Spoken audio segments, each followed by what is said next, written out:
I'm reading the book Wholeness and the Implicated Order by physicist David Bohm.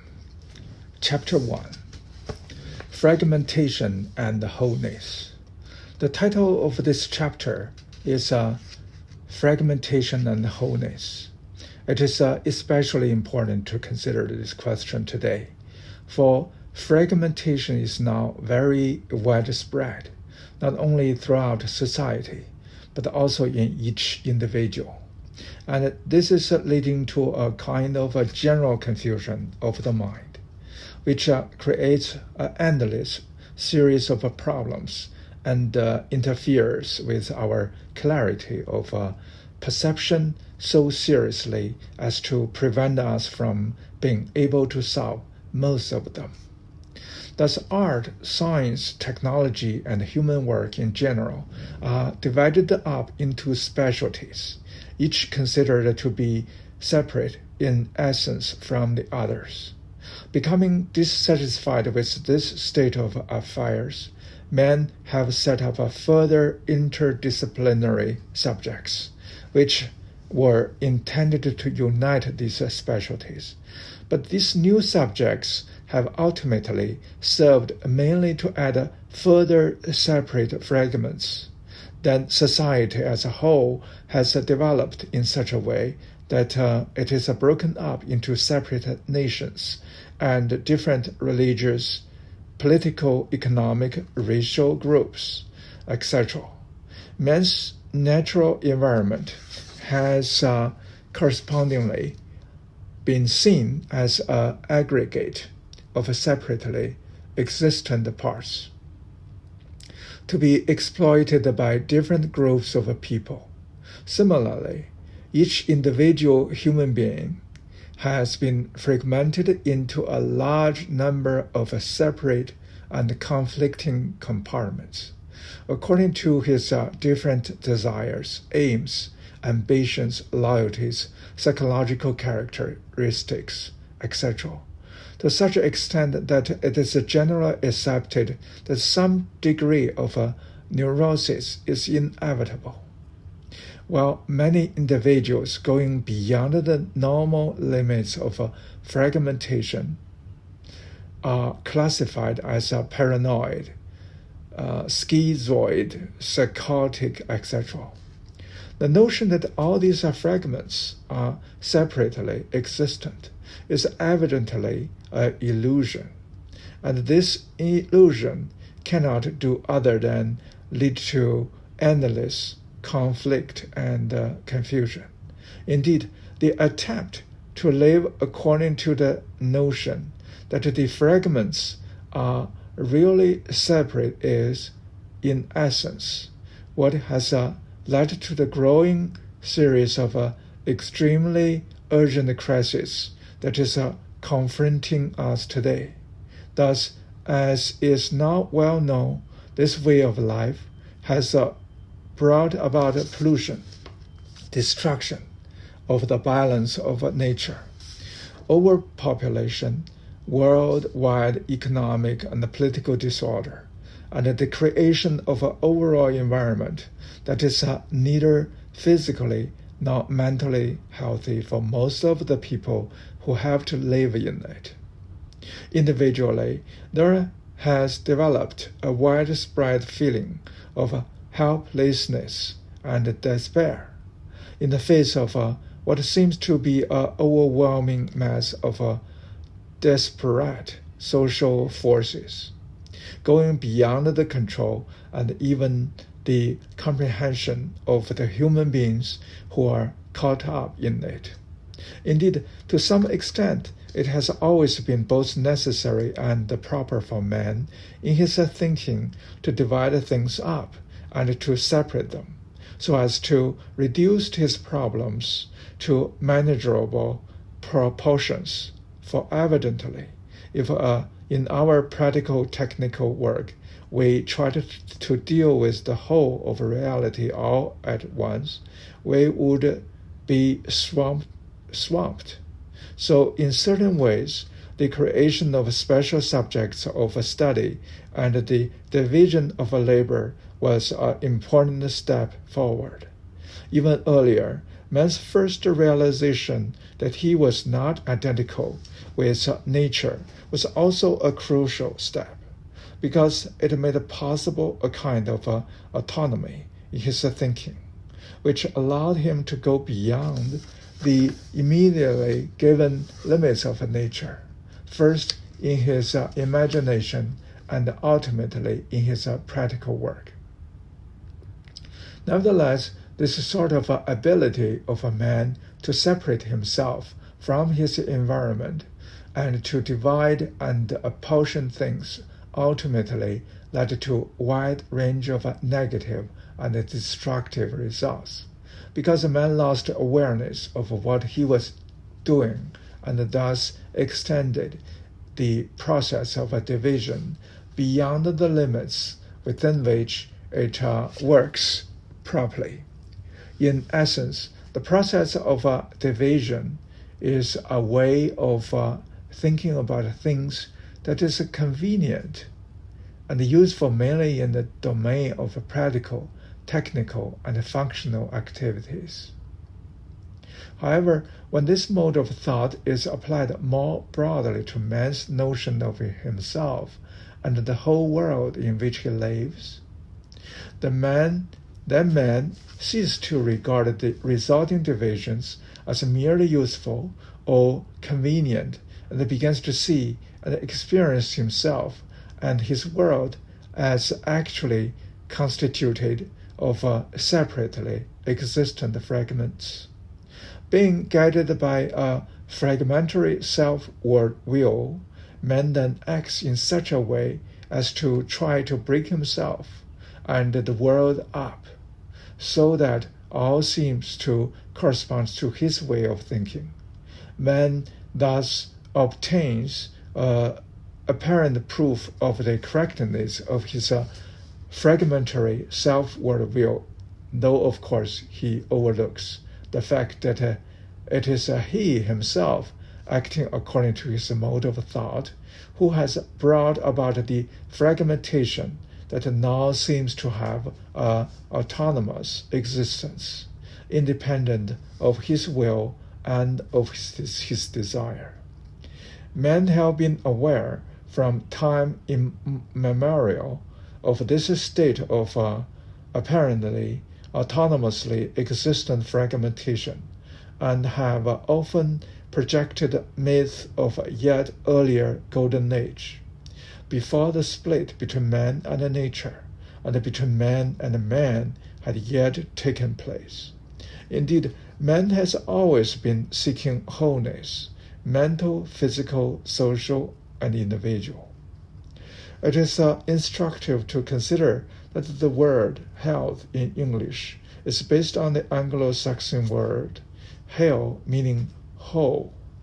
That is, to be healthy is to be whole, which is, I think, roughly the equivalent of the Hebrew shalom. Likewise, the English holy is based on the same root as whole. All of this indicate that man has sensed always that the wholeness or integrity is an absolute necessity to make life worth living. Yet, over the ages, he has generally lived in fragmentation. Surely, the question of why all this has come about requires careful attention and a serious consideration. In this chapter, attention will be focused on the subtle but crucial role of our general forms of thinking in sustaining fragmentation and in defeating our deepest urges toward wholeness or integrity. In order to give the discussion a concrete content, we shall to some extent talk in terms of current scientific research, which is a field that is relatively familiar to me, though, of course, the overall significance of the questions under discussion will also be kept in mind. What will be emphasized, first of all, in scientific research and later in a more general context is that fragmentation is continually being brought about by the almost universal habit of taking the content of our thought for a description of the world as it is. Or we could say that in this habit, our thought is regarded as in direct correspondence with the objective reality, since our thought is pervaded with differences and distinctions. It follows that such a habit leads us to look these as real divisions, so that the world is then seen and experienced as actually broken up into fragments. The relationship between thought and reality that this thought is about is in fact far more complex than that of a mere correspondence. Thus, in scientific research, a great deal of our thinking is in terms of theories. The word theory derives from the Greek theoria, which has the same root as theater, in a word meaning to view and to make a spectacle. Thus, it might be said that a theory is primarily a form of insight, that is, a way of looking at the world, and not a form of knowledge of how the world is. In ancient times, for example, men have the theory that celestial matter was fundamentally different from earthly matter, and that it was natural for earthly objects to fall, while it was natural for celestial objects, such as the moon, to remain up in the sky. With the coming of the modern era, however, scientists began to develop the viewpoint that there was no essential difference between earthly matter and celestial matter. This implied, of course, that heavenly objects such as the moon ought to fall. But for a long time, men did not notice this implication.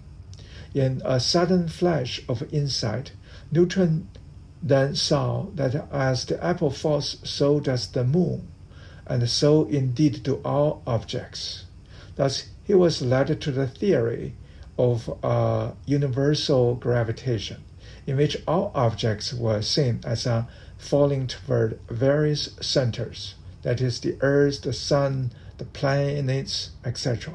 This constituted a new way of looking at the heavens, in which the movements of the planets were no longer seen through the ancient notion of an essential difference between heavenly and earthly matter.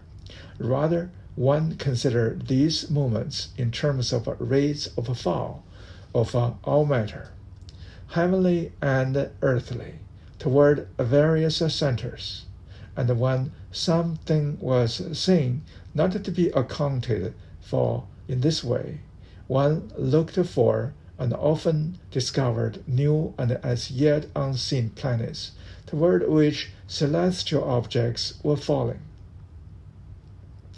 The Newtonian form of insight worked very well for several centuries, but ultimately, like the ancient Greek insights that came before, it led to unclear results when extended into new domains.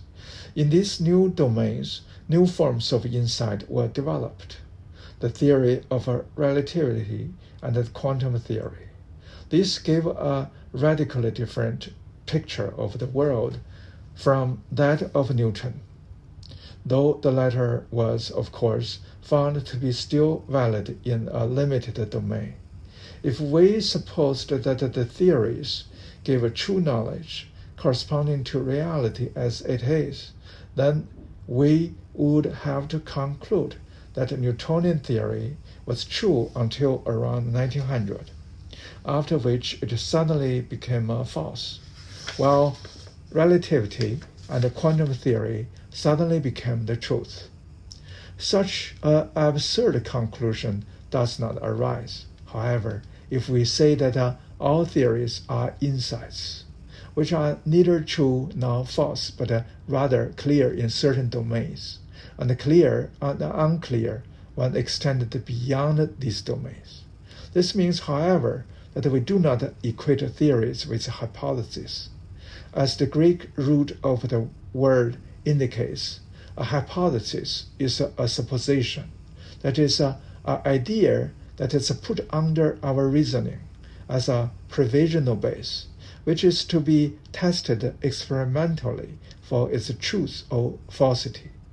As is now well known, however, there can be no conclusive experimental proof of the truth or falsity of a general hypothesis which aims to cover the whole of reality. Rather, one finds, for example, as in the case of the Ptolemaic epicycles, or of the failure of the Newtonian concepts just before the advent of relativity and quantum theory, that the older theories become more and more unclear when one tries to use them to obtain insight into new domains. Careful attention to how this happens is then generally the main clue toward new theories that constitute further new forms of insight. So instead of supposing that older theories are falsified at a certain point in time, we merely say that man is continually developing new forms of insight, which are clear up to a point and then tend to become unclear. In this activity, there is evidently no reason to suppose that there is or will be final form of insight corresponding to absolute truth, or even a steady series of approximations to this. Rather, in the nature of the case, one might expect the unending development of new forms of insight, which will, however, assimilate certain key features of the older forms of simplifications, in the way that relativity theory does with Newtonian theory. As pointed out earlier, however, this means that our theories are to be regarded primarily as a way of looking at the world as a whole, rather than as absolutely true knowledge of how things are. Okay, let me stop here, and we'll read next in the next episode.